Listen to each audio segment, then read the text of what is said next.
¿Qué es dispersión larvaria? Cuando el mejillón o una almeja pone sus larvas, ¿qué les pasa en el mar antes de volver a la costa? Bueno, pues la mayor parte de los invertebrados marinos y muchos vertebrados también tienen un ciclo de vida complejo. Un ciclo de vida complejo quiere decir que tienen una fase larvaria que puede no vivir en el mismo hábitat que viven los adultos. Por ejemplo, un mejillón es un organismo sésil, igual que un coral, pero tiene una fase planctónica, una fase larvaria que está nadando en la columna de agua hasta que se acaba de desarrollar, encuentra un sitio adecuado para fijarse en el sustrato y se convierte un adulto, no, un juvenil, pero sésil o que sufre una metamorfosis y cambia su estado. Entonces, esa fase que está nadando en la columna de agua hace que sea muy difícil relacionar una población A con una relación con la población B sin saber cuál es la tasa de intercambio entre ambas. Y eso es lo que quiere decir la dispersión larvaria. Les permite colonizar nuevos sustratos, les permite aumentar su variabilidad genética y, por tanto, también su capacidad de resistir ante diferentes problemas ambientales. Ya. ¿Y qué la llevó a estudiar el océano, el concreto, las larvas y la conectividad entre poblaciones? Bueno, pues siempre he vivido cerca del océano y eso aviva mi curiosidad sobre lo que pasa en él. Y después el perseguir a una larva o entender de dónde viene una larva es muy difícil porque es muy pequeña. Por ejemplo, si pensamos en una larva tipo de un bivalvo, que puede ser un mejillón o una almeja, pues cuando nacen tienen, imagínate, pues la décima parte de un milímetro. Son muy pequeñas, no las podemos perseguir. Entonces, utilizar diferentes metodologías y técnicas para intentar saber de dónde sale y a dónde llega una partícula tan pequeñita es complicado, es como un misterio que queremos resolver y que además es crucial para entender pues, por qué las poblaciones crecen, encogen, se mantienen o resisten a pues, un vertido de un petrolero, pues a una ola de calor. Entonces, toda esa información que es tan difícil de conseguir es como resolver un puzzle. Sí, ¿y cómo se sigue algo tan pequeño como una larva en el océano tan grande? ¿Cómo saben dónde vive y a dónde llega? Bueno, pues como es tan pequeña, no podemos seguirla, no podemos bucear y seguir a esa larva. También es difícil de poner una marca artificial, porque hay a los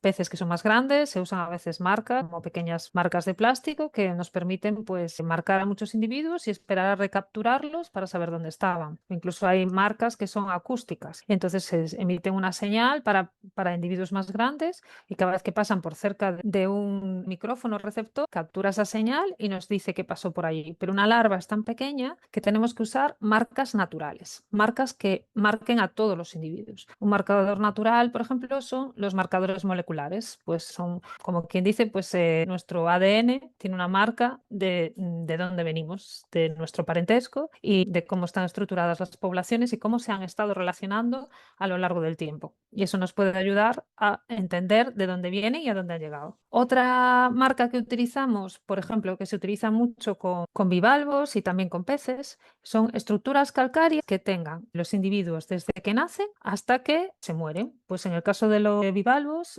secretan una concha calcárea cuando son larvas, nada más nacer, a las 24-48 horas de vida, secretan su primera concha, aunque luego siguen nadando en la columna de agua, pero tienen una conchita muy pequeña.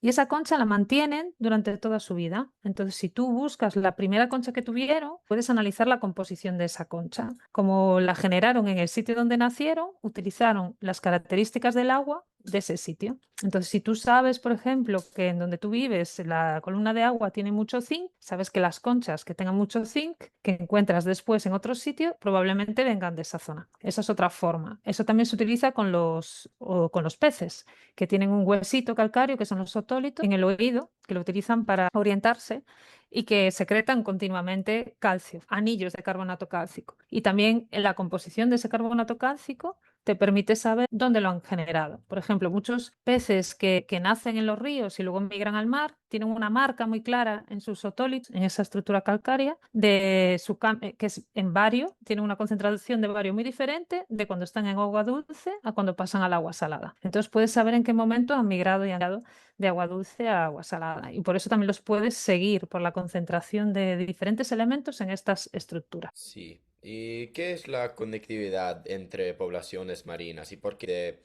que una se mantenga o desaparezca. Claro, si tú imagínate que eres una población que estás muy aislada y solamente consigues tener nuevos individuos que sean hijos de tus adultos. Tú eres la que te retroalimentas todo el tiempo. Entonces es una población aislada. Si algo pasa en esta población, desaparece y nadie la puede rescatar porque no está recibiendo juveniles de ningún otro lado. Cuando tienes una población que está bien conectada, aunque tenga individuos que vengan de su propia población, también recibe individuos de otras. Entonces, si algo malo pasa, siempre es más fácil que pueda recuperarse esa población. Además de que tiene más variabilidad genética, porque vienen individuos diferentes de zonas distintas que ayudan a que tengas pues como una caja de herramientas más diversa para enfrentarte a problemas que puedan surgir. Sí, y enlazando con José Bárbaro, él ve menos semilla en las rocas. Desde las larvas, ¿qué puede estar fallando? ¿Y se producen menos o no? Y fijarse. Bueno, pues otra forma de estudiar de dónde vienen y a dónde van las larvas es con modelos biofísicos de dispersión larvaria. Entonces, es un modelo que simula cómo funcionan las corrientes y que también simula una partícula que se comporte como una larva.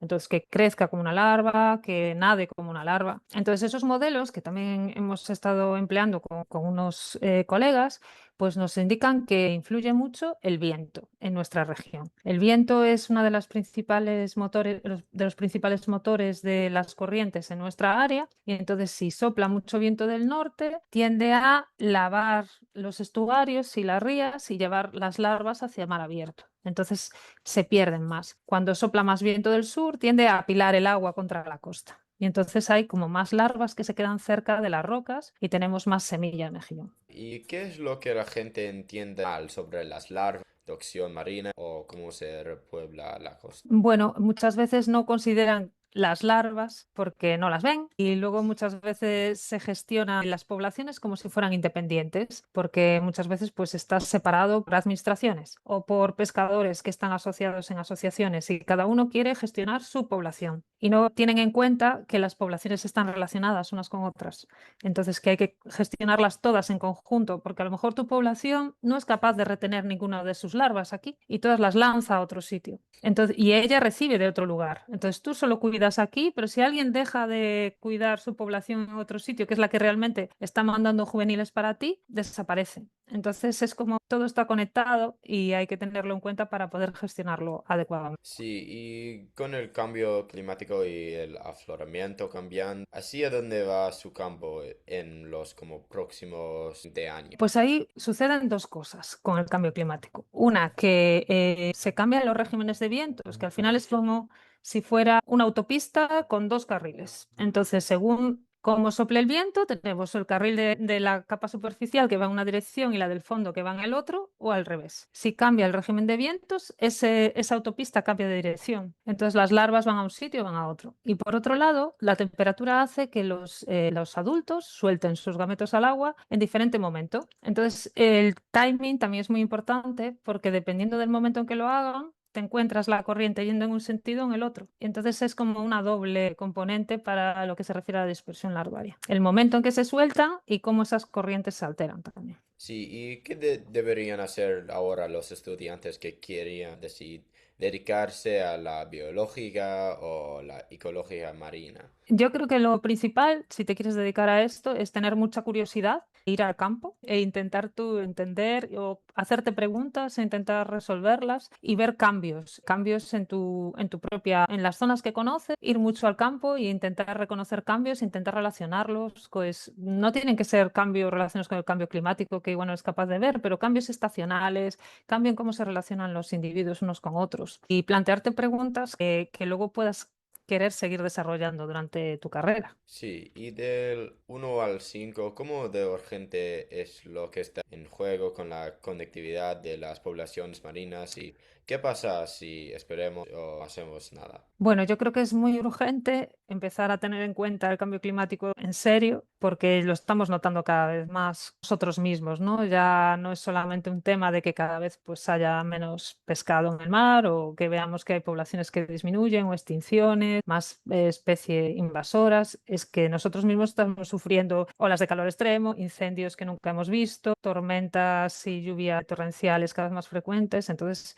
yo creo que cada vez es más claro que hay que hacer algo ya para poder conseguir dejar algo más o menos parecido a lo que teníamos para vosotros, que sois los que venís detrás. Sí, ¿y qué es una acción concreta que cualquiera persona puede hacer? Pues una acción concreta que cualquier persona puede hacer es intentar ser respetuoso con el medio marino y también pensando en el medio marino y también intentar consumir lo que es necesario y no más, porque a veces parece que pequeñas acciones tienen consecuencias mayores si las sumamos unos y otros, ¿no? Y a veces lo que pasa es que no necesitamos tantas cosas. Igual si todos reducimos un poco eso, pues ayudamos a paliar un poco el efecto de cambio climático. Sí, ¿y a quién debería entrevistar después? ¿Y quién más de su entorno debería escuchar mi generación? Déjame pensar, a ver quién te Sí, recomiendo. Pues te voy a recomendar a María Saura, que estudia en tema de genética de poblaciones y te puede dar una visión diferente, más molecular. sí, y te voy a mandar un correo electrónico después, sí,